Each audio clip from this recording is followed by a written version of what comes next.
Welcome all to Basic Maths class 15. In the previous classes, we discussed how to differentiate a function. Now we'll discuss where we can use this differentiation. What are the applications of this differentiation? And one of the main application of this differentiation is used to analyze a graph. So we'll discuss how we'll analyze a graph and what is the slope of a graph. For a function, let's say y is equal to f of x. We know that as we are changing the value of x, the value of y will change. Like if you are taking an example, y is equal to x square. So if you are changing the value of x, the value of y will change. So we can draw a graph which is showing the relation between y and x. So for any function y as a function of x, or if we know the relation between y and x, so we can draw a graph. So for a function y is equal to x square, you already know how to draw the graph. Like if you are taking x is equal to 0, then we'll get the value of y is equal to 0. And if you are taking the value of x is equal to 1, then we know that we'll get the value of y is also equal to 1. And if you are taking the value of x is equal to 2, we know that the value of y will be equal to 4. And if you are taking the value of x is equal to 3, then y will be equal to 9. I like that. So if you are drawing the variation of y with respect to x, so we'll get the graph something like this. So basically graph is representing the relation between x and y, or for any function y is equal to f of x, we can draw the graph. So assume that a graph between a function y is equal to f of x is represented something like this. On the first part, we'll discuss how to find out the slope angle. Then we'll discuss what exactly this slope angle is representing. So if you'd like to find out the value of slope angle at any point, let's say we are going to find out the value of slope angle at a point P over here.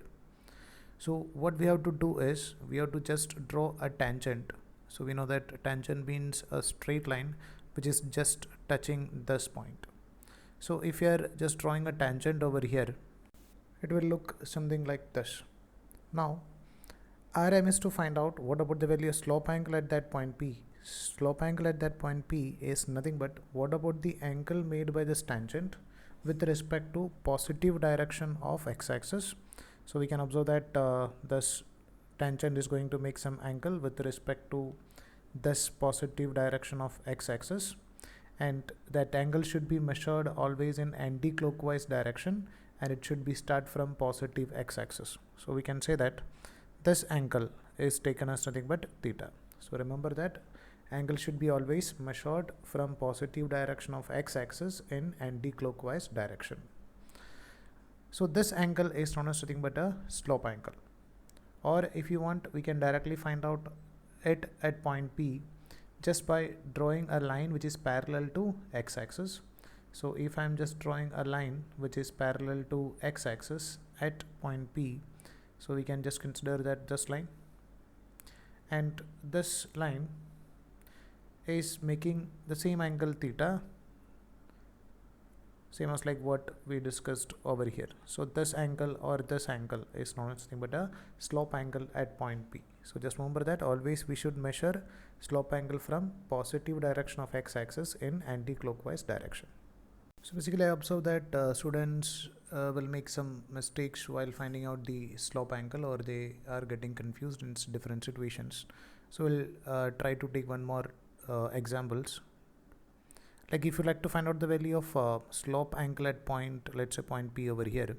So what you have to do is we have to just draw a straight line which is parallel to x-axis. And sometimes students may get confused. So if they are drawing a tangent over here, so sometimes students may take this angle as nothing but the slope angle, or some students will take this angle as nothing but the slope angle, let's say theta 1 and theta 2. So we can observe that which is the actual value of slope angle, whether it is theta 1 or theta 2. So just remember that always we should measure it from positive direction of x-axis, and it should be in anti-clockwise direction. Got it? So we can try this theta 2 is the correct value of slope angle over here. To avoid any type of confusions, once again I'll explain it. Like if you like to find out the value of slope angle at this point, just draw a straight line parallel to x-axis and measure an angle theta in anti-clockwise direction from positive direction of x-axis. This angle is known as nothing but a slope angle. Or if you like to find out the value of slope angle over here, so we can write this will be the value of slope angle, and at this particular point we can say that the value of the slope angle is equal to 0. Over here we can say that this one is the value of slope angle. Over here this will be the value of slope angle. Over here this is the value of slope angle, and this point you can observe that the value of the slope angle is equal to 0, or you can take it as 180. And over here you can write this will be the value of slope angle. So I think you're clear about how to represent or draw that slope angle. Now we'll discuss why we are drawing this slope angle and what it represents. Let's say at a particular point P, assume that the value of x at that point P is equal to x, and if you are putting the value of x on a relation between y and x, that means if the relation between them is y is equal to f of x, so if you are putting the value of x, then we know that we'll get the corresponding value of y for point P. Let's say the corresponding value of y is take it as y. Now over here, if you are increasing the value of x by a very small value, so I'm just representing it something like this. So actually we know that the value of change in x is a very small value, but for representation purpose I'm taking a little bit more value. Let's say this change is represented by dx. So we can write over here the value of x becomes x plus dx. So if you are increasing the value of x, so we can basically observe that the value of y is also going to increase. So the corresponding increase in value of y is represented by, let's say, dy over here. So this is y, and this change is nothing but represented by change in value of y, dy, small change, that's why we are representing dy. So the value of y becomes y plus dy. Now over here we can just construct a right angle triangle. Actually this y and x are dy and dx as very small values, so I'm just considering an enlarged view of this. So if you are considering an enlarged view of this, so it will look like something like this. So this is known as nothing but the change in value of x, which is represented by dx, and this is representing the change in value of y, which can be represented as nothing but dy. So if you are taking a very small portion, then we can construct a right angle triangle over here. So you can observe that we will be able to construct a right angle triangle over here, with one side is nothing but dy and the other side is nothing but dx. And we discussed about slope angle also. So at this point P, if I am drawing the slope angle, so this is nothing but our positive direction of x-axis. So with respect to tangent, this is going to make an angle, let's say, that is equal to theta. Now from this right angle triangle, we can write, I'm just representing this right angle triangle over here. So from this right angle triangle, this is nothing but dy and this is nothing but dx, and this angle is nothing but theta. So we can write the value of tan theta is equal to nothing but dy divided by dx. And we know that what is dy by dx? Dy by dx is nothing but differentiation of y with respect to x, and we know how to find out the value of dy by dx of a function.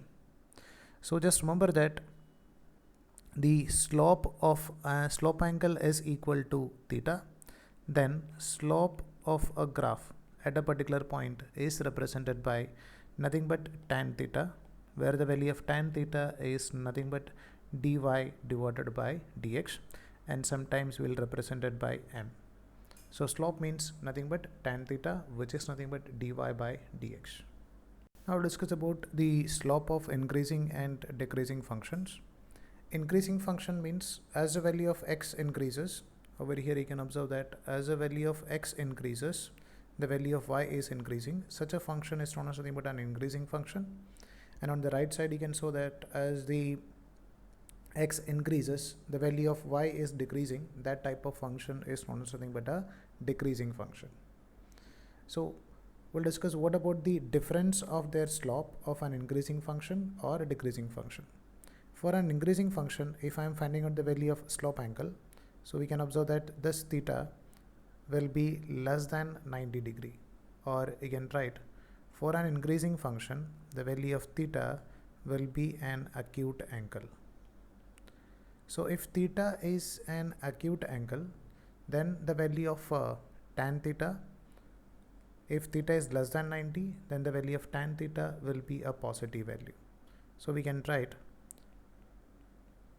as the value of this theta is less than 90 degree, the value of slope or the value of tan theta or the value of dy by dx will be a positive value. Same as like that, if you are finding out the value of slope angle over here for a decreasing function, then you can observe that you will get always a value or angle theta which is greater than 90 degree. So if theta is greater than 90 degree, then we will get the value of tan theta as negative. So we can write in this situation the value of theta is an obtuse angle, or for a decreasing function the value of theta or slope angle will be an obtuse angle. And you can write in this situation as the value of theta is greater than 90, the value of slope or the value of tan theta or the value of dy by dx will be a negative value. So if you are getting the value of dy by dx is positive value, that means it is representing an increasing function, or the value of slope angle is less than 90, or if you are getting a dy by dx is negative, that means slope angle is greater than 90 or it is representing a decreasing function. Hope so that you understood whatever the things we discussed in this class. And if you are having any doubt, or you would like to interact with me on live classes, or if you want to write online test for JEE Mains, Advanced as well as for NEET, or if you need some material for practice, then please contact me. Thank you.